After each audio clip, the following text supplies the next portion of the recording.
ఏపీలో ఢిల్లీకి మించినటువంటి లిక్కర్ స్కామ్ ఒకటి బయటపడింది.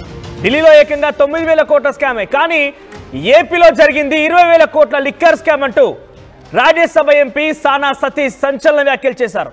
ఢిల్లీ లిక్కర్ స్కామ్ కంటే 10 రెట్లు ఎక్కువ. ఎంపీ మిథున్ రెడ్డికి లిక్కర్ స్కామ్ లో కీలక పాత్ర ఉంది, వైసీపీ అక్రమాలను బయట పెడతామంటూ రాజ్యసభ సభ్యుడు సానా సతీష్ సంచలన వ్యాఖ్యలు చేశారు. ఏపీ లిక్కర్ స్కామ్ కేసులో దూకుడు పెంచింది సిట్ చేతిలో స్కామ్ సంబంధించిన కీలక ఆధారాలు తెలుస్తోంది.